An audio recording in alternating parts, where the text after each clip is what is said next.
আসসালামু আলাইকুম প্রিয় দর্শক, আপনাদের সবাইকে আমন্ত্রণ জানাচ্ছি চ্যানেল আই সংবাদে।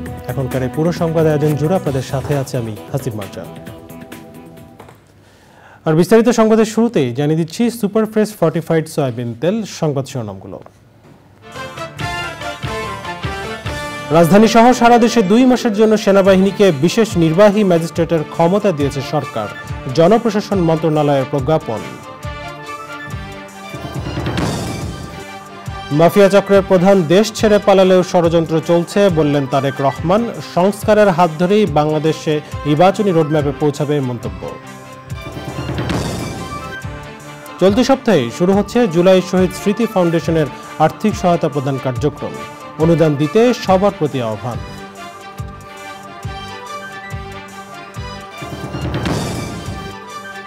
বন্যায় 14,269 কোটি টাকার ক্ষতিগ্রস্তদের বই দেওয়া হবে বলে জানালেন প্রাথমিক ও গণশিক্ষা উপদেষ্টা।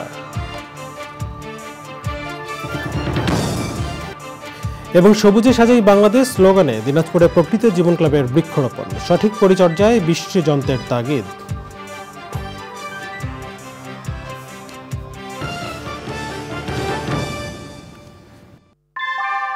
আমরা তৈরি করি বিশ্বমানের জার্মান প্রযুক্তির ভূমিকম্প সহনশীল থার্মেক্স রড, যা আপনার স্থাপনাকে নিরাপদ রাখে প্রজন্ম থেকে প্রজন্ম। সালাম স্টিল, মোস্ট ডিউরেবল স্টিল। সংবাদ শিরোনামগুলো জানাচ্ছিলাম। এখনকার সংবাদ আয়োজন একই সঙ্গে চ্যানেলের ইউটিউব চ্যানেলে এবং চ্যানেলের ওটিটি প্ল্যাটফর্ম আই স্ক্রিনে লাইভ স্ট্রিম হচ্ছে। চলে যাচ্ছে বিস্তারিত সংবাদে। রাজধানী সহ সারা দেশের সেনাবাহিনীকে নির্বাহী ম্যাজিস্ট্রেটের ক্ষমতা দিয়েছে সরকার।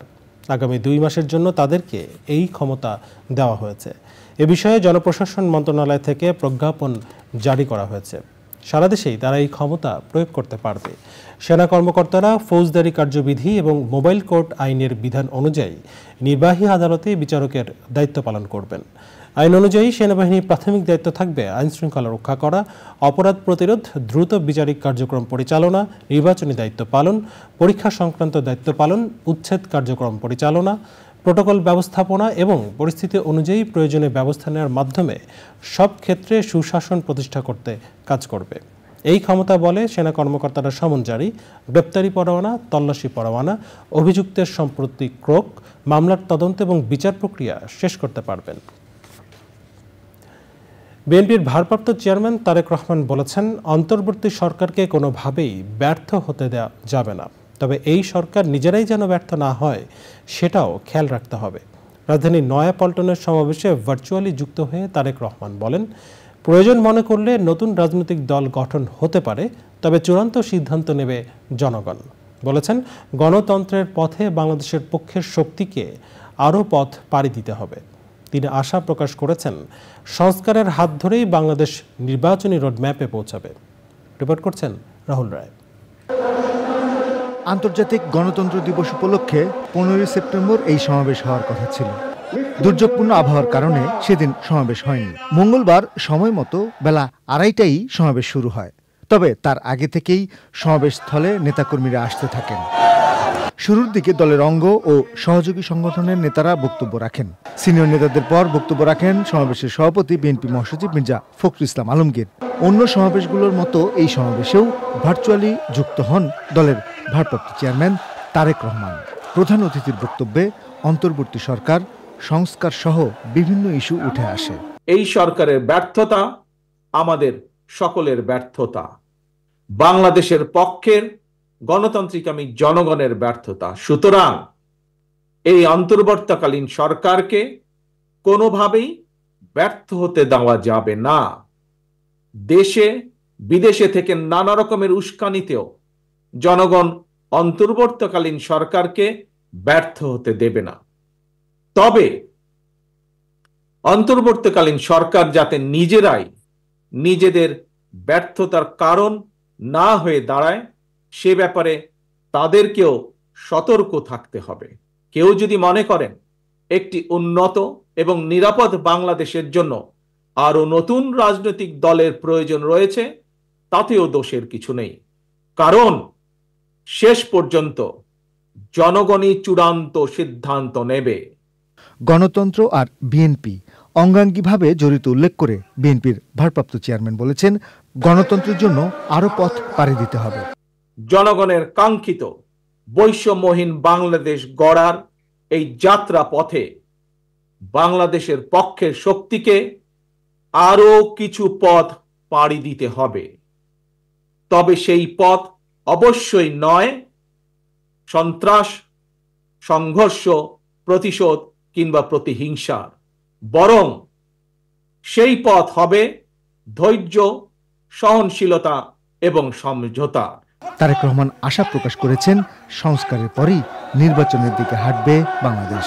জনগণের ভোটে নির্বাচিত প্রতিনিধিদের দ্বারা জবাবদিহিমূলক সরকার এবং সংসদ প্রতিষ্ঠার লক্ষ্যকে সামনে রেখেই সংস্কার কার্যক্রম এগিয়ে নেওয়া দরকার।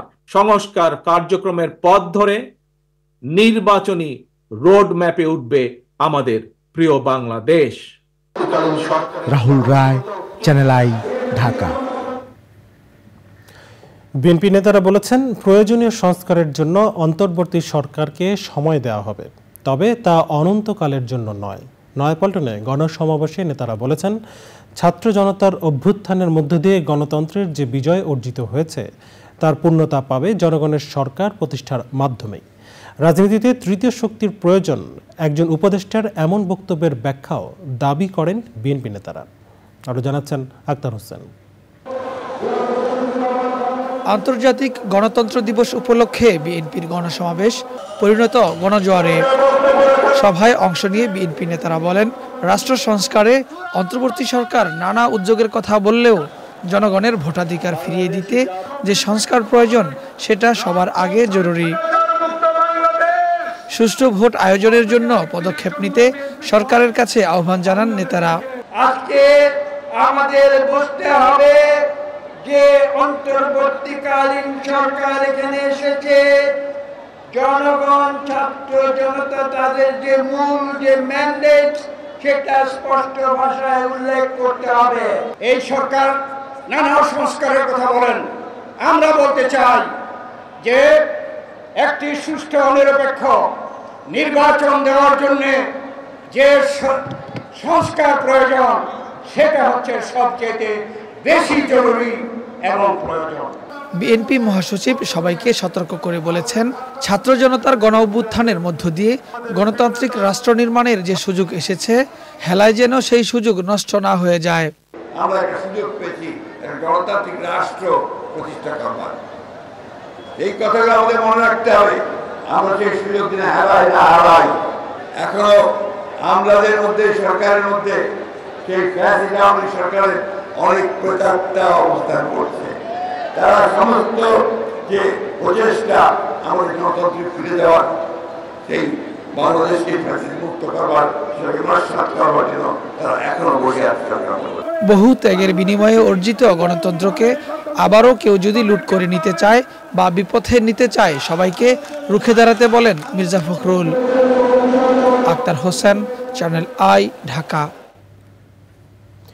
অন্তর্বর্তী সরকারের সংস্কার প্রক্রিয়াকে সহযোগিতা করতে চলতি অর্থবছরে বাংলাদেশকে ঋণ দেবে বিশ্বব্যাংক। রাষ্ট্রীয় অতিথি ভবন যমুনায় বিশ্বব্যাংকের কান্ট্রি ডিরেক্টর আব্দুল্লাহ শেখ প্রধান উপদেষ্টা প্রফেসর মোহাম্মদ ইউনূসের সঙ্গে সাক্ষাতে জানান, বিশ্বব্যাংক এই অর্থ বছরে প্রায় $2 বিলিয়ন ঋণ সহায়তা দেবে, যা বন্যায় সহযোগিতা, পরিবেশ ও স্বাস্থ্য খাতে ব্যবহার করা হবে। প্রধান উপদেষ্টা বলেন, 15 বছরের চরম অপশাসনের পরে এই নতুন যাত্রায় বিশ্বব্যাংক অর্থায়নের মাধ্যমে যে সহযোগিতা করছে সেখানে সহজ শর্ত রাখতে হবে। প্রধান উপদেষ্টা বিশ্ব ব্যাংক প্রতিনিধিকে বাংলাদেশের সাথে থেকে এদেশকে সহযোগিতা করার পরামর্শ দেন। পররাষ্ট্র উপদেষ্টা মোহাম্মদ তৌহিদ হোসেন বলেছেন, ভারত আশ্রয় দিয়েছে বলেই সাবেক প্রধানমন্ত্রী শেখ হাসিনা সেখানে আছেন। তার অবস্থানের স্ট্যাটাস জানতে চায়নি বাংলাদেশ। পান্থ রহমান জানাচ্ছেন বিস্তারিত। কূটনৈতিক পাসপোর্টে ৪৫ দিন পর কোনো দেশে অবস্থান অবৈধ। সাবেক প্রধানমন্ত্রী শেখ হাসিনার ভারতে অবস্থান কিংবা ভারত থেকে ফিরিয়ে আনার ইস্যুতে এই আলোচনা এখন গুজব আর গুঞ্জনে পরিণত। পররাষ্ট্র উপদেষ্টা জানালেন, সব সময় সব নিয়ম খাটে না। সবকিছুই শুধু আইন দিয়ে চলে না। অনেকেই তো মার্কিন যুক্তরাষ্ট্র গিয়ে 2 বছর থেকে আসছে, তাদের কি 45 দিনের মধ্যে কি তাদের কাগজ সব শেষ হয়ে গেছিল? হয়নি। এখন ভারত সরকার তাকে আশ্রয় দিয়েছে, উনি ওখানে থাকছেন। আমাদেরকে এটা এইভাবেই দেখতে হবে, দিন ফোন না গুনে। অফিসিয়ালি জানি না, আমরা অফিসিয়ালি কিছু জানি না। আপনি চেয়েছি তার স্ট্যাটাস সম্পর্কে বা আমি কোনো অফিসিয়ালি তাদেরকে কিছু বলি না। আরেক প্রশ্নের উত্তরে উপদেষ্টা জানান, জুলাই আন্দোলনে হতাহতের ঘটনা তদন্তে আসা জাতিসংঘের ফ্যাক্ট ফাইন্ডিং দলটি সহসাই কাজ শুরু করবে। ফ্যাক্ট ফাইন্ডিং মিশন যেটা আছে তাদের তো কাজ শুরু করেনি এখন, তারা শুরু করবে, সপ্তাহখানেক এখানে কাজ করবে। তারপরে তারা একটু আসলে পাবলিসিটি অ্যাভয়েড করতে চায়, কারণ তারা জিনিসটা কাজ শেষ করার আগে পর্যন্ত এটা নিয়ে তারা কোনো কিছু করতে চায়, বলতে চায় না। কারণ আসলে এটা নিয়ে কথাবার্তা হলেই যেটা হবে, তাদের কাজ বিঘ্ন সৃষ্টি হবে। মানে কোনো কমেন্টস মাঝখানে আসুক তারা জানে। আমরাও চাই না এই কারণে যে আমরা চাচ্ছি যে এটা সম্পূর্ণ নিরপেক্ষ একটি তদন্ত হবে, আমরা ইন্টারফেয়ার করবো না। দেখা যাচ্ছে একটা কাটসি দেখা যায়, কাজ শুরু করবে এই হিসাবে কাটসি দেখা যায়। প্রয়োজনে জাতিসংঘের দলটিকে যে কোনো সহযোগিতা করার কথাও জানান উপদেষ্টা। পান্থ রহমান, চ্যানেল আই, ঢাকা। চলতি সপ্তাহে শুরু হচ্ছে জুলাই শহীদ স্মৃতি ফাউন্ডেশনের জরুরি আর্থিক সহায়তা প্রদান কার্যক্রম। এরই মধ্যে ফাউন্ডেশনে প্রধান উপদেষ্টার ত্রাণ ও কল্যাণ তহবিল থেকে 100 কোটি টাকার অনুদান দেওয়া হয়েছে। সেই সাথে আহত শহীদদের জন্য গঠিত ফান্ডে অনুদান দিতে সবার প্রতি আহ্বান জানিয়েছেন ফাউন্ডেশনের সাধারণ সম্পাদক। রিপোর্ট করছেন সাদি মাহমুদ। জুলাইয়ের শেষ নাগাদ বৈষম্য বিরোধী ছাত্র আন্দোলন ছাত্র জনতার অভ্যুত্থানে রূপ নেয়, আর 5ই আগস্টে পতন ঘটে আওয়ামী লীগ সরকারের। এই সময়ের মধ্যে 8 শতাধিক মানুষ নিহত এবং 20,000-এর বেশি মানুষ আহত হন। এই আন্দোলনে নিহতের পরিবারগুলোকে সহায়তা এবং আহতদের চিকিৎসা ও পুনর্বাসনে সরকার জুলাই শহীদ স্মৃতি ফাউন্ডেশন গঠন করেছে। প্রধান উপদেষ্টার ত্রাণ তহবিল থেকে এই ফাউন্ডেশনে 100 কোটি টাকা অনুদান দেওয়া হয়েছে। দেশবাসী ও বিত্তবানদের কাছে সহযোগিতার আহ্বান জানানো হয়েছে ফাউন্ডেশনের পক্ষ থেকে। আমরা আজকেই মাননীয় প্রধান উপদেষ্টা মহোদয়ের থেকে আমরা 100 কোটি টাকার যে চেকটা সেটা রিসিভ করেছি। আমি অনুরোধ করব পুরো দেশবাসীকে এবং দেশের বাইরেও যারা আছেন, আপনাদের দান আমাদের ফাউন্ডেশনের জন্য খুবই গুরুত্বপূর্ণ। কারণ যারা ইতিমধ্যে আহত অবস্থায় আছে, যারা ক্রিটিক্যাল অবস্থায় আছে, তাদের চিকিৎসাটা খুব দ্রুত শুরু করা আমাদের জন্য খুবই ইম্পর্টেন্ট। জুলাই শহীদ স্মৃতি ফাউন্ডেশনের নেয়া উদ্যোগের কথা উল্লেখ করে নিহত ও আহতদের পরিবারকে এ ফাউন্ডেশনের মাধ্যমে জরুরি আর্থিক সহায়তা দেওয়ার কথা বলেন উপদেষ্টা নাহিদ ইসলাম। শহীদ পরিবার যারা আর্থিক সংকটে ভুগছেন তাদেরকে জরুরি একটি আর্থিক সহায়তা দেবে এই শহীদ স্মৃতি ফাউন্ডেশন, এবং পরবর্তীতে এককালীন একটি ভাতা, এককালীন একটি গ্র্যান্ট দেওয়া হবে, এবং মাসিক একটি ভাতার ব্যবস্থা করা হবে। দীর্ঘমেয়াদী তাদেরকে পুনর্বাসনের ক্ষেত্রে তাদের পরিবার এবং আহত যারা রয়েছে সেক্ষেত্রে সহায়তা করা, mental health and counselling service করা। আমরা এই সপ্তাহ থেকেই যে আমাদের প্রথম উদ্যোগ যে জরুরি আর্থিক সহায়তা, ইমিডিয়েট ফিনান্সিয়াল সাপোর্ট, সেটা আমরা শুরু করতে যাচ্ছি। ফাউন্ডেশনের জন্য 7 সদস্যের কার্যনির্বাহী পরিষদ গঠন করা হয়েছে। উপদেষ্টাদের মধ্যে আছেন নাহিদ ইসলাম, আসিফ মাহমুদ, নূরজাহান বেগম এবং শারমিন মুর্শিদ। এতে আরও 14 জন সাধারণ সদস্য যুক্ত হওয়ার কথা রয়েছে। সাদি মাহমুদ, চ্যানেল আই, ঢাকা। ডাক ও টেলিযোগাযোগ এবং তথ্য সম্প্রচার উপদেষ্টা মোহাম্মদ নাহিদ ইসলাম বলেছেন, গণঅভ্যুত্থান কোনো দল বা গোষ্ঠীর ছিল না, এটি ছিল সাধারণ জনগণের। নতুন সংবিধানে গণঅভ্যুত্থানের স্পিরিট থাকবে বলেও জানিয়েছেন তিনি। ফ্যাসিস্ট সরকারের অপরাধীদের দৃষ্টান্তমূলক বিচার হবে বলেও মন্তব্য করেন তিনি। রিপোর্টে আরও জানাচ্ছেন পরাগাজীন। বৈষম্য বিরোধী ছাত্র জনতার আন্দোলনের সময় 4 আগস্ট বিকেলে ফার্মগেটে গুলিবিদ্ধ হয়ে শহীদ হন বনানী বিদ্যানিকেতন স্কুল অ্যান্ড কলেজের শিক্ষার্থী গোলাম নাফিজ। তার নামে ওই শিক্ষা প্রতিষ্ঠানে নামফলক উন্মোচন করেন ডাক ও টেলিযোগাযোগ এবং তথ্য ও সম্প্রচার উপদেষ্টা নাহিদ ইসলাম। এ উপলক্ষে শোকসভায় ছিলেন শহীদ নাফিজের মা বাবা সহ সতীর্থ ও শুভাকাঙ্ক্ষীরা। আপনারা একটা ছবি দেখেছেন কিনা আমি জানি না, রিকশাতে নাফিজকে নিয়ে যাওয়া হচ্ছে, তার মাথায় বাংলাদেশের পতাকা বাঁধা, নাফিসের নিথর দেহটা রিকশাতে পড়ে আছে। কতটা সাহসী একজন ছাত্র হতে পারে তার সর্বোত্তম উদাহরণ নাফিস। এখান থেকে গুলি করেছে, এইখান থেকে বের হয়েছে, মাংসের টুকরা বের হয়ে গেছে, কিন্তু আমি বাবা হিসেবে সেটা দেখলে আমি সহ্য করতে পারি নাই। আমি এখনো ঘুমাইতে পারি না যে আমার শরীর কি হয়েছে। অনুষ্ঠানে প্রধান অতিথির বক্তৃতা করেন বৈষম্য বিরোধী ছাত্র আন্দোলনের সমন্বয়ক ও উপদেষ্টা নাহিদ ইসলাম। এই অভ্যুত্থান কিন্তু কোনো কোনো দলের নয়, মতের নয়, কোনো গোষ্ঠীর নয়। এই অভ্যুত্থানটি সমগ্র বাংলাদেশের মানুষ ঐক্যবদ্ধ হয়েছিল এই ফ্যাসিস্টদেরকে, স্বৈরাচারকে প্রতিহত করতে। আমাদের যে অভ্যুত্থানের স্পিরিট, আমাদের যে শহীদদের স্মৃতি, এই স্পিরিট এবং স্মৃতিকে কিন্তু আমাদের যে নতুন সংবিধান, সেই সংবিধানে লিপিবদ্ধ করতে হবে। যে তাদের যে দোসররা রয়েছে তারা কিন্তু এখনো পরিকল্পনা করে যাচ্ছে। আমাদেরকে ঐক্যবদ্ধভাবে সেটা প্রতিহত করতে হবে। ফ্যাসিস্টদের সাথে কোনো ধরনের উদারতার প্রশ্নই আসে না, তাদেরকে বিচারের আওতায় আনতে হবে। নাহিদ ইসলাম বলেন, অন্তর্বর্তীকালীন সরকার এমন একটি পরিবেশ তৈরি করতে চায় যেখানে গণতান্ত্রিক মূল্যবোধ ও বৈষম্যহীন সমাজ বিনির্মাণ করা হবে। পরাগ আজিম, চ্যানেল আই, ঢাকা। বন্যায় সব মিলিয়ে 14,269 কোটি টাকার ক্ষতি হয়েছে বলে জানিয়েছেন দুর্যোগ ব্যবস্থাপনা ও ত্রাণ উপদেষ্টা। এরই মধ্যে পুনর্বাসন শুরু হওয়ার কথাও জানান তিনি। মঙ্গলবার পর্যন্ত ত্রাণ মন্ত্রণালয়ের মাধ্যমে প্রধান উপদেষ্টার তহবিলে 79,07,522 টাকা জমা দেওয়া হয়েছে।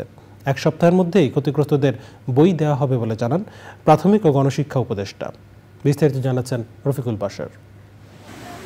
সাম্প্রতিক বন্যায় সবচেয়ে বেশি ক্ষতি হয়েছে সড়ক আর কৃষিতে। প্রায় 3.5 লাখ একর জমির আংশিক ও সম্পূর্ণ ফসলের ক্ষতি হয়েছে। সম্পূর্ণ ও আংশিক সড়কের ক্ষতি হয়েছে প্রায় 70,000 কিলোমিটার। নিজ নিজ মন্ত্রণালয়ের মাধ্যমে এসব ক্ষতির পুনর্বাসন ইতিমধ্যে শুরু হয়েছে বলে জানান দুর্যোগ ব্যবস্থাপনা উপদেষ্টা। কেন্দ্রীয় কমিটি হয়েছে, এটা জেলা কমিটি হবে এবং উপজেলা পর্যায়ে কমিটি হবে।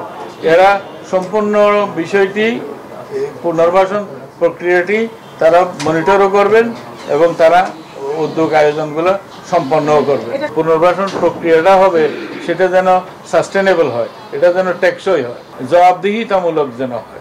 বন্যা দুর্গতদের জন্য প্রাথমিক ও গণশিক্ষা মন্ত্রণালয়ের কর্মকর্তা কর্মচারীদের একদিনের বেতনের 20,50 লাখ টাকা জমা দেন প্রাথমিক শিক্ষা উপদেষ্টা। দুর্যোগ উপদেষ্টার কাছে এই চেক হস্তান্তর করেন। বন্যায় ক্ষতিগ্রস্ত এলাকায় শিক্ষা প্রতিষ্ঠানের পাঠদান শুরু হয়েছে বলে তিনি জানান। এক সপ্তাহের মধ্যেই আমাদের সব শিশুরা তাদের পাঠ্যপুস্তক এবং শিক্ষা উপকরণ পেয়ে যাবে এবং 1 মাসের মধ্যেই আমাদের বন্যার যে ক্ষতিগ্রস্ত হয়েছে বিদ্যালয়গুলো এবং আসবাবপত্রগুলো, সেগুলো সব ঠিকঠাক হয়ে যাবে। আমাদের স্কুলগুলোতে ইতিমধ্যেই পড়াশোনার কার্যক্রম শুরু হয়ে গেছে এবং আমরা আশা করি 1 মাসের মধ্যেই টোটাল বন্যার যে সমস্যাটা হয়েছে, ধকলটা গেছে, এটা আমরা স্বাভাবিক পর্যায়ে নিয়ে আসতে পারবো। প্রস্তুতি নিচ্ছি যেন আমরা সময় মতো পাঠ্যপুস্তক দিতে পারি। বন্যা উপদ্রুত এলাকায় ঋণের কিস্তির টাকা 31শে অক্টোবর পর্যন্ত দেয়া লাগবে না, এই সিদ্ধান্ত নেওয়া হয়েছে বলে জানান উপদেষ্টা। Rafiqul Bashar, channel I, Dhaka. নির্মম ও আলোচিত হত্যাকাণ্ডগুলো অগ্রাধিকার ভিত্তিতে তদন্ত করে বিচারের জন্য নিয়ে আসা হবে বলে জানিয়েছেন চিফ প্রসিকিউটর তাজুল ইসলাম। আন্তর্জাতিক অপরাধ ট্রাইব্যুনাল পুনর্গঠন হলেই অভিযোগ আসা ব্যক্তিদের বিষয়ে আইনি পদক্ষেপ নেওয়া হবে বলেও জানান তিনি। উত্তরায় শিক্ষার্থী সাকিব হত্যার দায়ে শেখ হাসিনা সহ কয়েকজনের বিরুদ্ধে অভিযোগ দাখিল করে বিচার চেয়েছেন নিহতের বাবা। মাজহারুল হক মান্নার রিপোর্ট। বৈষম্য বিরোধী আন্দোলনের সময় উত্তরায় পুলিশের গুলিতে নিহত হয়েছিলেন শিক্ষার্থী সাকিব।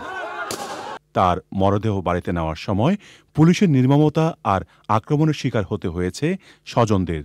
আন্তর্জাতিক অপরাধ ট্রাইব্যুনালের প্রসিকিউশনের কাছে অভিযোগ দিতে এসে আবেগ আপ্লুত হয়ে ওই ঘটনার বিবরণ দেন সাকিবের বাবা। আমরা যখন রাস্তা থেকে যাই তখন পথে এত বাধা সম্মুখীন হয়েছে, আমরা দরজা খুলে দিয়া চিল্লে বলছি, ভাই লাশ, ভাই লাশ, ভাই আমাকে ছেড়ে দেন, ভাই আমার গরিতে লাশ, আমার গরিকে লাশ। আমার ছেলে সমস্ত শরীরে, মাথায় এবং বুকে 5টা গুলি করছে আমার ছেলে মাথায় এবং বুকে। আমি সুস্থ বিচার চাই। চিফ প্রসিকিউটর বলেন, এ ধরনের মামলার বিচার দ্রুত শুরু করা হবে। ঢাকা শহরের সবচাইতে বড় বড় হত্যাকাণ্ড যেগুলো হয়েছে, ধরেন উত্তরাতে হয়েছে, যাত্রাবাড়িতে হয়েছে, বাড্ডাতে হয়েছে, মিরপুরে হয়েছে, আশুলিয়াতে হয়েছে, এই যে নির্মম হত্যাকাণ্ড এবং যেগুলো একেবারে জাজল্যমান আছে, এই মামলাগুলোকে আমরা আলাদা আলাদা করে এগুলো তদন্ত সম্পন্ন করে দ্রুত এগুলোকে বিচারের জন্য আগে নিয়ে আসার চেষ্টা করা হবে। এর বাইরে যেমন আলোচিত হচ্ছে রংপুরের আবু সাইদ, সেটা ঢাকার বাইরে, সেটাও আমরা প্রায়োরিটি বেসিসে চেষ্টা করব। প্রসিকিউশন জানিয়েছে জুলাই হত্যা ও গণহত্যার ঘটনায় এ পর্যন্ত 23টি অভিযোগ দাখিল করা হয়েছে। প্রত্যেক অভিযোগের প্রধান আসামি সাবেক প্রধানমন্ত্রী শেখ হাসিনা। মাঝড়ক মান্না, চ্যানেল আই, ঢাকা। অর্থ উপদেষ্টা ডক্টর সালেউদ্দিন আহমেদ বলেছেন, ঋণ পেতে হলে শর্ত তো মানতেই হয়, তবে বিশ্বব্যাংক এমন কোনো শর্ত দেবে না যা বাস্তবায়নযোগ্য নয়। সচিবালয়ে বিশ্বব্যাংক মিশনের সঙ্গে বৈঠক শেষে তিনি একথা বলেন। আর্থিক খাত সংস্কার এবং বাজেট সহায়তা বাবদ বিশ্বব্যাংকের কাছে $2 বিলিয়ন ঋণ চেয়েছে বাংলাদেশ। এ নিয়ে দর কষাকষি করতে বিশ্বব্যাংকের দক্ষিণ এশিয়ার আঞ্চলিক পরিচালক ম্যাথিউ এ ভের্জিসের নেতৃত্বে একটি মিশন ঢাকা সফর করছে। এরই মধ্যে বাংলাদেশ ব্যাংকের সঙ্গে বৈঠকে $1 বিলিয়ন ঋণ প্রস্তাব চূড়ান্ত হয়েছে। এর মধ্যে পলিসি বেসড লোন হিসেবে $750 মিলিয়ন এবং ইনভেস্টমেন্ট লোন ও গ্যারান্টি ফ্যাসিলিটি হিসেবে $250 মিলিয়ন ঋণ সহায়তা দেওয়া হবে। আগামী ডিসেম্বরের মধ্যে বিশ্বব্যাংকের বোর্ডে এ ঋণ অনুমোদন হওয়ার কথা রয়েছে। তবে ঋণ পেতে বাংলাদেশকে 3টি শর্ত পালন করতে হবে। কেন্দ্রীয় ব্যাংক জানিয়েছে, এজন্য বেসরকারি খাতে অ্যাসেট ম্যানেজমেন্ট কোম্পানি করা, আন্তর্জাতিক মানদণ্ডে খেলাপি ঋণের নতুন সংজ্ঞা ও নতুন গঠিত টাস্ক ফোর্সের অডিট ফার্মের কার্যবিবরণী বিশ্ব ব্যাংকে উপস্থাপন করার শর্ত মানতে হবে বাংলাদেশকে। আমাদের একটা বাজেট সাপোর্ট দরকার ইমিডিয়েটলি। তারপর আমাদের কত ডেভেলপমেন্ট প্রজেক্ট আছে। ওয়ার্ল্ড ব্যাংক কিন্তু সবচেয়ে বহুজাতিক মাল্টিল্যাটারাল ইস্যুর মধ্যে সবচেয়ে বিগেস্ট ওনার আমাদের। অতএব তাদের সে সাহায্য দরকার, টেকনিক্যাল অ্যাসিস্ট্যান্স, আর্থিক সাহায্য। আমাদের লিকুইডিটি সাপোর্টের ব্যাপারে কথা বলেছি, ওগুলো ওরা দিতে মানে সম্মত হয়েছে। আমি আরও ফার্দার কথা বলবো ওয়াশিংটন ডিসি। মোটামুটি ইতিবাচক, ওরা আসছে ওপেন মাইন্ড এবং আরও ডিসকাশন হবে। সাংবাদিক শ্যামল দত্ত, মোজাম্মেল বাবু এবং ৭১-এর ঘাতক দালাল নির্মূল কমিটির সভাপতি শাহরিয়ার কবিরকে 7 দিন করে রিমান্ড মঞ্জুর করেছেন আদালত। রমনা ভাসানটেক থানার আলাদা মামলায় তাদের গ্রেফতার করা হয়। আরও 2টি মামলায় সাবেক রেলমন্ত্রী নুরুল ইসলাম সুজন এবং ওয়ার্কার্স পার্টির সভাপতি রাশেদ খান মেননকে 3 দিন করে রিমান্ড মঞ্জুর করেছেন আদালত। আরও জানাচ্ছেন শাকির আদনান। কঠোর নিরাপত্তার মধ্য দিয়ে ডিবি হেফাজত থেকে সকালে সিএমএম আদালতে আনা হয় ৭১ টিভির সাবেক ব্যবস্থাপনা পরিচালক ও প্রধান সম্পাদক মোজাম্মেল হক বাবু, ভোরের কাগজের সম্পাদক ও জাতীয় প্রেস ক্লাবের সাবেক সাধারণ সম্পাদক শ্যামল দত্ত এবং ৭১-এর ঘাতক দালাল নির্মূল কমিটির সভাপতি শাহরিয়ার কবিরকে। বৈষম্য বিরোধী ছাত্র আন্দোলন চলার সময় নিহত লিজা আক্তার হত্যায় রমনা থানার মামলায় মোজাম্মেল বাবু ও শাহরিয়ার কবির এবং ভাসানটেক থানায় ফজলু হত্যা মামলায় শ্যামল দত্তকে গ্রেপ্তার দেখিয়ে জিজ্ঞাসাবাদের জন্য 10 দিনের রিমান্ড আবেদন করে পুলিশ। 2 পক্ষের শুনানি শেষে প্রত্যেককে 7 দিনের রিমান্ড মঞ্জুর করেন আদালত। হত্যার পিছনে আর কারা কারা জড়িত আছে এবং এই ইন্ধনদাতা কারা আছে, হুকুমদাতারা কারা আছে, নির্দেশদাতা কারা আছে এবং কাদের কারণে এই হত্যা সংঘটিত হয়েছে, এই সব বিষয়গুলিকে আরও সামনে আনার জন্য তদন্ত করার জন্য তদন্ত কর্মকর্তা 10 দিনের রিমান্ড প্রার্থনা করেন। আসামি পক্ষে আইনজীবীরাও সেখানে ওকালতনামা দিয়ে তাদের এই রিমান্ডের বিরুদ্ধে এবং জামিনের জন্য প্রার্থনা করেন। বিজ্ঞ আদালত উভয় পক্ষের শুনানি অন্তে এই আসামিদ্বয়ের বিরুদ্ধে 7 দিনের রিমান্ড মঞ্জুর করেন। আদালত জামিন আবেদন না মঞ্জুর করায় উচ্চ আদালতে যাওয়ার কথা বলছেন আসামি পক্ষ। এই মামলায় আমরা বলেছি যে রিমান্ড নেওয়ার মতো কোনো উপাদান বা গ্রাউন্ডস নেই, শুধু মিথ্যা মামলায় উদ্দেশ্য প্রণোদিতভাবে এবং হয়রানি করার জন্য এই মামলায় রিমান্ড চাওয়া হয়েছে। যাত্রাবাড়ী থানার এক হত্যা মামলায় সাবেক রেলপথ মন্ত্রী নুরুল ইসলাম সুজনকে জিজ্ঞাসাবাদের জন্য 5 দিনের রিমান্ড আবেদন করলে আদালত 3 দিনের রিমান্ড মঞ্জুর করেন। আরেক মামলায় ওয়ার্কার্স পার্টির সভাপতি রাশেদ খান মেননকে শাহবাগ থানার হত্যা চেষ্টা মামলায় জামিন আবেদন নাকচ করে 3 দিনের রিমান্ড মঞ্জুর করেছেন আদালত। Shakir Adnan, channel I, Dhaka. প্রতি বছরের মতো এবছরও চীনে হতে যাচ্ছে এশিয়ার অন্যতম বৃহৎ কৃষি যন্ত্র মেলা। চীনের হুনান প্রদেশে চাংশা শহরে 26 থেকে 28 অক্টোবর পর্যন্ত 3 দিনের এই মেলা চলবে। চাংশা আন্তর্জাতিক কনভেনশন এক্সপো সেন্টারে 2,20,000 বর্গমিটার এলাকা জুড়ে এই প্রদর্শনীতে অংশ নিতে যাচ্ছে 50টিরও বেশি দেশের কৃষি যন্ত্রপাতি তৈরির প্রতিষ্ঠান। China agriculture agro machineries association, China agricultural mechanization association ও চায়না এগ্রিকালচার মেশিনারিজ ডিস্ট্রিবিউশন অ্যাসোসিয়েশনের যৌথ আয়োজনে এই মেলায় এবছর বিভিন্ন দেশ থেকে 2,000 প্রতিষ্ঠান অংশ নেবে, জানিয়েছেন চায়না এগ্রিকালচারাল মেশিনারিজ ডিস্ট্রিবিউটার্স অ্যাসোসিয়েশনের হেড অফ ইন্টারন্যাশনাল আলেকজান্ডার সান। বাংলাদেশ থেকেও প্রতি বছর কৃষি যন্ত্র প্রস্তুতকারক আমদানিকারক প্রতিষ্ঠান এই মেলায় অংশ নেয়।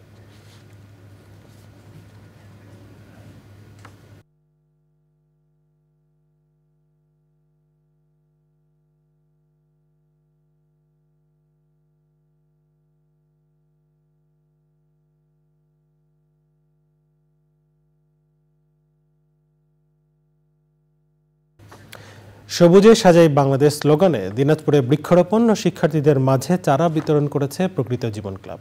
বন্যাসহ প্রাকৃতিক দুর্যোগ মোকাবেলায় কর্মসূচির উদ্বোধন করেন দিনাজপুরের জেলা প্রশাসক। সে সময় বৃক্ষরোপণের পাশাপাশি যথাযথ পরিচর্যায় সবাইকে সচেষ্ট হওয়ার আহ্বান জানানো হয়। শাহ আলম শাহীর তথ্য ভিডিওচিত্রে সাবরিন হাসানের রিপোর্ট। বৈশ্বিক উষ্ণতা নিয়ন্ত্রণ এবং দেশের সবুজ বেষ্টনী তৈরিতে নিয়মিত কর্মসূচির অংশ হিসেবে দেশজুড়ে ব্যাপক সবুজায়ন চালিয়ে যাচ্ছে প্রকৃতি ও জীবন ক্লাব। এরই ধারাবাহিকতায় দিনাজপুরে বৃক্ষরোপণ ও চারা বিতরণ কর্মসূচি। সবুজে সাজাই বাংলাদেশ এই প্রতিপাদ্যে দিনাজপুরে প্রকৃতি ও জীবন ক্লাবের উদ্যোগে বৃক্ষরোপণ ও চারা বিতরণ কর্মসূচি পালন করা হচ্ছে। শিক্ষার্থীদের মধ্যে ফলদ, বনজ ও ঔষধি গাছের চারা বিতরণ ও রোপণ করা হয়। এই কর্মসূচিতে বকুল, সোনালু, জাম, নিম, লেবু, জাম্বুরা, পেয়ারা সহ বিভিন্ন গাছ রোপণ করা হয়। শিক্ষার্থীরা এই কর্মসূচিতে অংশগ্রহণ করে পরিবেশ রক্ষার গুরুত্ব এবং গাছের যত্ন নেওয়ার প্রয়োজনীয়তা সম্পর্কে জানতে পেরেছে।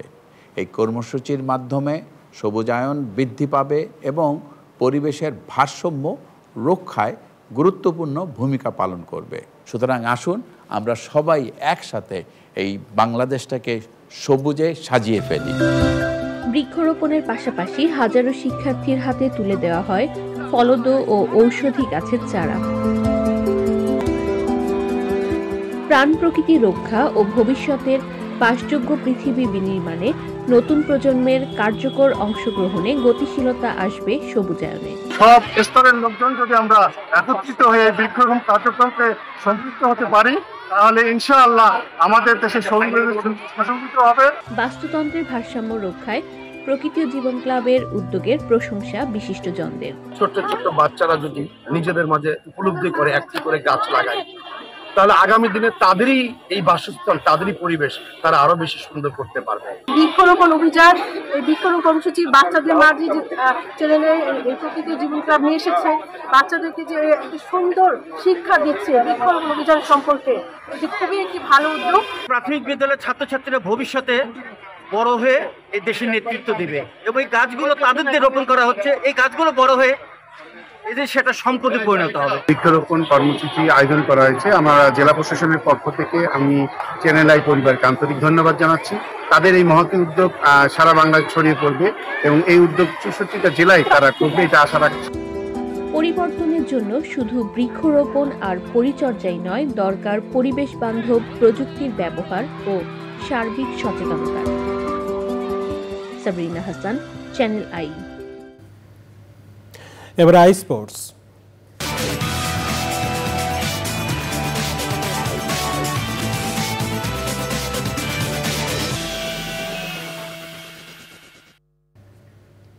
সংবাদে এই পর্যায়ে খেলাধুলার সব আপডেট নিয়ে আই স্পোর্টসে আছেন আরিফ চৌধুরী, যাচ্ছি তার কাছে।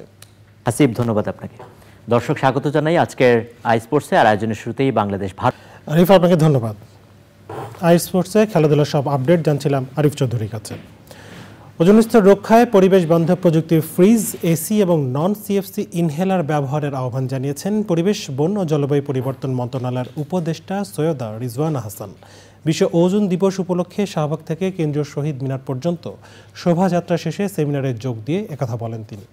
রাজধানীর আগারগাঁওয়ের পরিবেশ অধিদপ্তরের সেমিনারে বক্তারা টেকসই উন্নয়ন নিশ্চিতে পরিবেশ বান্ধব প্রযুক্তির বিকল্প নেই বলে একমত পোষণ করেন। সে সময় ভবিষ্যতের বাসযোগ্য ধরিত্রী বিনির্মাণে সবার সচেতনতা ও কার্যকর উদ্যোগ গুরুত্ব আরোপ করেন।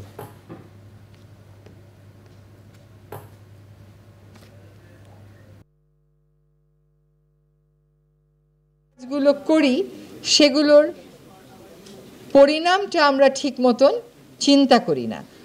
আমরা গড্ডালিকা প্রবাহে গা ভাসিয়ে দিয়ে একটা ধারাকেই উন্নয়ন মনে করি, এটাকে নিয়ে কখনো প্রশ্ন করি না যে প্রকৃতি এর কতটুকু নিতে পারছে। এখন থেকে আর নতুন কোনো বিল্ডিংয়ে এইরকম ভুল ডিজাইন যেন আমরা না করি, আমরা যেন মাটি দিয়ে পোড়ানো ইট ব্যবহার না করি, আমরা যেন টপ সয়েল অক্ষত থাকবে এবং তারপরে নির্মিত হবে এমন নির্মাণ সামগ্রী ব্যবহার করি। আমাদেরকে এখানে চিন্তা করতে হবে যে আমরা কেমন করে পরিবেশ বান্ধব এবং নিরাপদ একটা ভবিষ্যৎ আমাদের সন্তানদের জন্য গড়ে তুলতে পারি। দেখছেন চ্যানেলের সংবাদ। এ পর্যায়ে নিয়েছি বিরতি, আর বিরতির পর জানিয়ে ফিরব।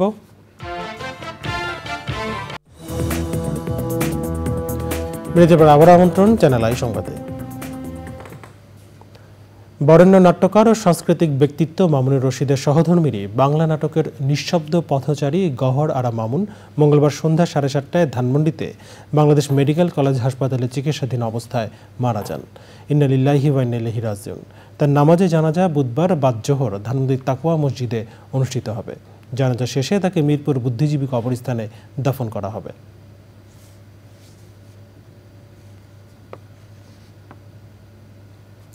রাজনৈতিক দল হিসেবে নিবন্ধন পেল গণসংহতি আন্দোলন। দলটিকে মাথাল প্রতীক বরাদ্দ করেছে নির্বাচন কমিশন। দুপুরে নিবন্ধনের প্রজ্ঞাপন ও নির্বাচনী প্রতীক আনুষ্ঠানিকভাবে গণসংহতি আন্দোলনের নেতাদের হাতে তুলে দেয় নির্বাচন কমিশন। গণসংহতি আন্দোলনের প্রধান সমন্বয়কারী জোনায়েদ সাকি সহ অন্য নেতারা এ সময় ছিলেন। জোনায়েদ সাকি বলেন, ফ্যাসিস্ট কায়দায় রাজনৈতিক দলগুলোকে সংকুচিত করে রাখার অংশ হিসেবে অতীতে নিবন্ধন দেওয়া হয়নি গণসংহতি আন্দোলনকে। 2018 সালে নির্বাচনের আগে গণসংহতি আন্দোলন রাজনৈতিক দল হিসেবে নিবন্ধনের আবেদন করলে ইসি সেটি নাকচ করে। উচ্চ আদালতে যায় দলটি।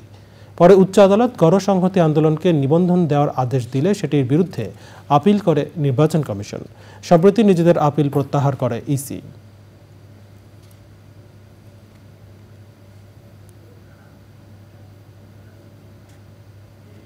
আমরা মাথাল মার্কায় আমাদের প্রতীক হিসেবে গ্রহণ করেছি।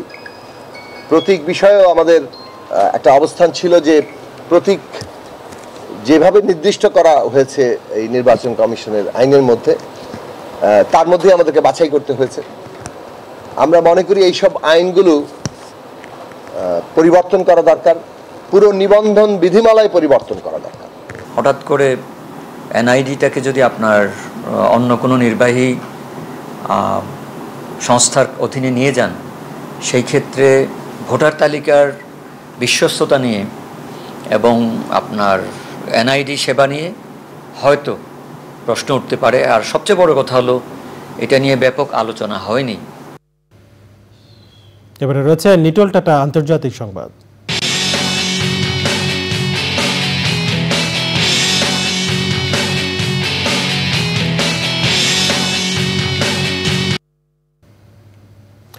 গাজা ইসরায়েলি বোমা হামলায় অন্তত 38 ফিলিস্তিনি নিহত হয়েছে। এর মধ্যে নুসাইরাত শরণার্থী শিবিরে প্রাণ হারিয়েছে 10 জন। ইসরায়েলে ক্ষেপণাস্ত্র হামলা চালানোয় ইয়েমেন ভিত্তিক সংগঠন হুতিকে অভিনন্দন জানিয়েছে হামাস। ইসরায়েল ও হামাসের মধ্যে যুদ্ধ বন্ধের লক্ষ্যে আজ আবারও মিশর যাবেন যুক্তরাষ্ট্রের পররাষ্ট্রমন্ত্রী অ্যান্টনি ব্লিংকেন। মিশরের পররাষ্ট্রমন্ত্রী বদর আবদেলাত্তির সঙ্গে বৈঠক করবেন তিনি। গাজায় ইসরায়েলি আগ্রাসন শুরুর পর থেকে ব্লিংকেন দফায় দফায় মধ্যপ্রাচ্য সফর করলেও যুদ্ধ বন্ধে ইতিবাচক অগ্রগতি হয়নি।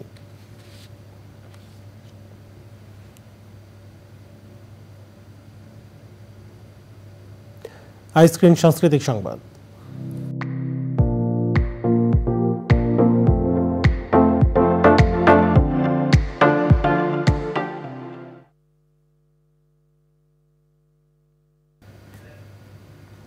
বিনোদন স্মার্ট দুনিয়া ওটিটি প্ল্যাটফর্ম আইস্ক্রিন।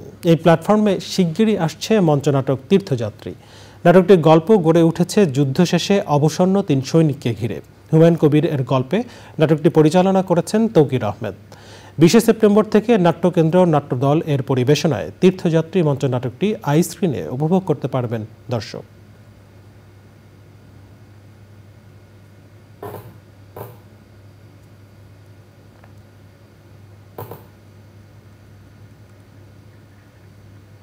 এ পর্যায়ে রয়েছে কৃষি সংবাদ।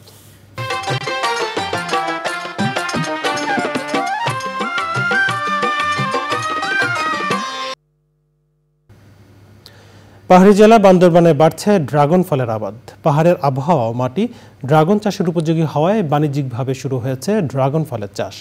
কম খরচে বেশি লাভ হয়, এরই মধ্যে সাফল্য পেয়েছেন অনেকে। বান্দরবান থেকে হাসান ইসমাইলের পাঠানো তথ্য ভিডিওচিত্রে ইফতেখার উদ্দিনের রিপোর্ট। বান্দরবান জেলার রোয়াংছড়ি, থানচি সদর সহ বিভিন্ন উপজেলাতে ব্যাপকভাবে শুরু হয়েছে ড্রাগন ফলের চাষ। পাহাড়ের মাটি ও আবহাওয়া ড্রাগন চাষের উপযোগী হওয়ায় ফলনও হয় ভালো। বছরে একটি বাগান থেকে 3 থেকে 4 বার ফল আহরণ করা যায়। পাহাড়ে উৎপাদিত ড্রাগন ফল খেতে সুস্বাদু ও দেখতে আকর্ষণীয় হওয়ায় বাজারে রয়েছে প্রচুর চাহিদা। প্রতি কেজি ড্রাগন ফল বাজারে বিক্রি হয় 150 থেকে 300 টাকায়। ওটা অত্যন্ত সুস্বাদু। সমতলের চেয়ে পাহাড়ের ড্রাগন ফলনেই প্রচুর পরিমাণ সাইজেতেও বড় হয়, প্লাস আপনার যে কোনো বিষয়ে আপনার সৌন্দর্যের মধ্যে, ফিনিশিংয়ের মধ্যে সব কিছুতে ভালো হয়। আমাদের ড্রাগনের মানে সুস্বাদু, সাইজ বড়। আমাদের 3 জাতের ড্রাগন আছে এখানে বর্তমানে, লাল, সাদা এবং হলুদ। 2 একরের মতো জায়গা ড্রাগন চাষ করছে। গত বছরের থেকে এই বছর ড্রাগন ফলন ভালো হয়েছে। ড্রাগন ফলের উৎপাদন বাড়াতে কৃষকদের প্রশিক্ষণ প্রদান সহ নানা সহায়তার কথা জানায় কৃষি বিভাগ। প্রতি বছর ড্রাগন ফলের আবাদ বৃদ্ধি পাচ্ছে এবং আবাদ বৃদ্ধি পেলে উৎপাদন বৃদ্ধি পায়। কৃষকদেরকে প্রশিক্ষণ দেই, কাটিং কোথায় ভালো কাটিং পাওয়া যায় সেটা তাদেরকে আমরা জানিয়ে দিই। কোন সময় এটা হারভেস্ট করলে সবচেয়ে বেশি মিষ্টি হবে সেই বিষয়গুলো তারা হাতে কলমে পরামর্শ দেন। চলতি বছরে বান্দরবান জেলায় 74 হেক্টর জমিতে ড্রাগন ফলের আবাদ করা হয়েছে। উৎপাদনের লক্ষ্যমাত্রা ধরা হয়েছে 604 মেট্রিক টন। প্রতি হেক্টর জমিতে 8 থেকে 10 মেট্রিক টন ড্রাগন ফলের উৎপাদন হয়। Iftekhar Uddin, channel I. এখন দেখবেন প্রকৃতি সংবাদ।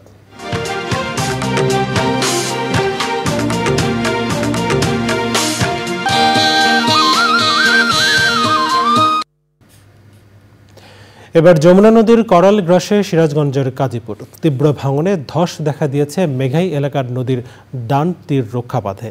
এলাকাবাসী বলছে নদীতে ক্যানেল সৃষ্টির পাশাপাশি অবৈধ বালু উত্তোলনের কারণেই এমন ভাঙন রোধে জরুরি পদক্ষেপ নেওয়ার কথা জানিয়েছে পানি উন্নয়ন বোর্ড।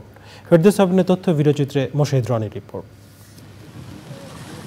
যমুনা নদীতে পানি কমার সাথে সাথে সিরাজগঞ্জে দেখা দিয়েছে তীব্র নদী ভাঙন। শনিবার রাত থেকে শুরু হওয়া প্রবল স্রোত আর ঢেউয়ের তাণ্ডবে ইতিমধ্যেই বিলীন হয়েছে কাজীপুরের মেঘা এলাকার নদীর ডান তীর রক্ষা বাঁধের 80 মিটার এলাকা।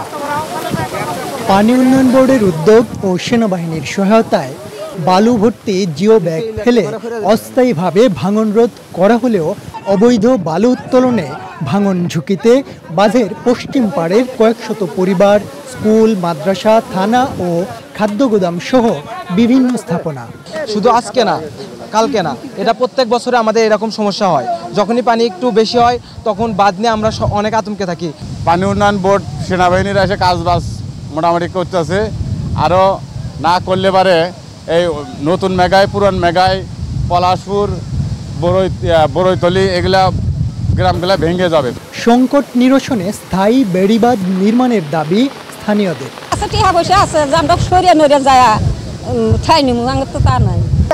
বাড়িঘর আমাদের চলে গেছে, আমাদের নিরুপায়, কিছুই নাই আমাদের। তাড়াতাড়ি যদি না সারা হয় তাহলে এই এলাকা ধরে উঠে যাবে। ব্যবস্থা নেওয়া হচ্ছে উল্লেখ করে আতঙ্কিত না হওয়ার বার্তা পানি উন্নয়ন বোর্ডে। আমরা সকাল থেকে এখানে জিও ব্যাগ দিয়ে কাজ বাস্তবায়ন করতেছি এবং এই কাজে আমাদের বাংলাদেশ সেনাবাহিনী সহ স্থানীয় লোকজন আমাদের সহযোগিতা করতেছে। আমরা এই কাজটা ভাঙনটা মোটামুটি কন্ট্রোলে চলে আসছে। আমরা আশা করতেছি ফার্দার ভাঙন এক্সটেনশন হবে না এবং সেই উদ্দেশ্যে আমরা কাজ বাস্তবায়ন করতেছি। যে পর্যন্ত এখানে ভাঙনের রিস্কটা কমে না যায় এই পর্যন্ত আমরা কাজ করব এবং এলাকার লোকজনকে আমরা আতঙ্কিত না হওয়ার জন্য আমরা আশ্বস্ত করতেছি। যমুনা নদীর ভাঙন প্রতিরোধে 2015 সালে বাস্তবায়ন করা হয় নদীর ডান তীর রক্ষা বাঁধ। তবে নদীর পূর্ব পারে চর জায়গায় ঢেউয়ের আঘাতে ক্ষতিগ্রস্ত হচ্ছে পশ্চিম পাড়ের তীর রক্ষা বাঁধ। এই জনপদের জীবন জীবিকা রক্ষায় দ্রুত স্থায়ী বাঁধ নির্মাণের দাবি স্থানীয়দের। মোশাহিদ রনি, প্রকৃতি ও জীবন ডেস্ক, চ্যানেল আই। সংবাদে এই পর্যায়ে আবারও সময় হয়ে গেল বিরতি নেবার। আর বিরতির পর অন্যান্য সংবাদের সঙ্গে আরো জানে ফিরব। বিরতির পর আবার আমন্ত্রণ চ্যানেল আই সংবাদে। সাভারের আশুলিয়া শ্রমিকদের ত্রিমুখী সংঘর্ষে রোকেয়া বেগম নামের এক নারী শ্রমিক নিহত হয়েছে। সকালে আশুলিয়ার জিরাবো এলাকায় এ ঘটনা ঘটে। ঘটনার পর থেকে শিল্পাঞ্চল এলাকায় থমথমে অবস্থা বিরাজ করছে। পরিস্থিতি নিয়ন্ত্রণে সেনাবাহিনী, পুলিশ ও র্যাব সদস্যরা টহল দিচ্ছে। শ্রমিকরা জানিয়েছে, সকালে জিরাবো এলাকায় একটি বন্ধ কারখানা খুলে দেওয়ার দাবিতে অবস্থান নেয় শ্রমিকরা। এ সময় সেনাবাহিনী, পুলিশ তাদেরকে সরিয়ে দিলে পাশের একটি গার্মেন্টসে ইট পাটকেল নিক্ষেপ করে তারা। পরে শ্রমিকদের মাঝে ত্রিমুখী সংঘর্ষে মাস্কাট গ্রুপের নারী শ্রমিক রোকেয়া বেগম সহ 6 থেকে 7 জন গুরুতর আহত হয়। আহতদের দ্রুত উদ্ধার করে পিএমকে হাসপাতালে ভর্তি করা হলে নারী শ্রমিক রোকেয়া বেগমকে মৃত ঘোষণা করেন চিকিৎসকরা। এদিকে সকাল থেকে আশুলিয়ার শিল্প প্রতিষ্ঠানে কাজে যোগ দিয়েছেন শ্রমিকরা। তবে এখন পর্যন্ত 18টি গার্মেন্টস কারখানা বন্ধ রয়েছে। নিহত নারী শ্রমিকের বাড়ি গাইবান্ধা সদরের গুদারহাট এলাকায়। এ বিষয়ে আশুলিয়া শিল্প পুলিশ 1 এর পুলিশ সুপার সারোয়ার আলম বলেন, পরিস্থিতি স্বাভাবিক রাখতে সেনাবাহিনী টহল দিচ্ছে। বন্যার্তদের সাহায্যে ময়মনসিংহ প্রেস ক্লাব ও ক্লাব সদস্যদের পক্ষ থেকে প্রধান উপদেষ্টা ত্রাণ ও কল্যাণ তহবিলে 5 লাখ টাকার চেক প্রদান করা হয়েছে। ময়মনসিংহের জেলা প্রশাসক মফিদুল আলম এই চেক গ্রহণ করেন। উপস্থিত ছিলেন অতিরিক্ত জেলা প্রশাসক মাহফুজুল আলম মাসুম, প্রেস ক্লাবের সহসভাপতি মোশাররফ হোসেন ও জগদীশ চন্দ্র সরকার, সাধারণ সম্পাদক অমিত রায় সহ অন্যরা। সংবাদে আরও একবার নিয়ে নিচ্ছি বিরতি। আর বিরতির পর ফিরে এলাম। বিরতির পর স্বাগত আরও একবার চ্যানেল আই সংবাদে। দেশের বিভিন্ন স্থানে পবিত্র ঈদে মিলাদুন্নবীর জশ্নে জুলুসে হামলা ও মাজার ভাঙার প্রতিবাদে মানববন্ধন করেছে আহলে সুন্নাত ওয়াল জামায়াত লিয়াজ কমিটি। জাতীয় প্রেস ক্লাবের সামনে এই মানববন্ধন হয়েছে। মানববন্ধনে কিশোরগঞ্জ, ফেনী, ব্রাহ্মণবাড়িয়া সহ বিভিন্ন জেলায় হামলায় নিহত আহত হওয়ার ঘটনায় নিন্দা প্রতিবাদ জানিয়েছেন সংগঠনটির নেতারা। এ সময় বক্তারা বলেন, হামলাকারী রাষ্ট্রদ্রোহীদের গ্রেপ্তার ও দৃষ্টান্তমূলক শাস্তির আওতায় আনতে হবে, না হলে কঠোর কর্মসূচি হুঁশিয়ারি দেন তারা। জানাবো খেলার খবর।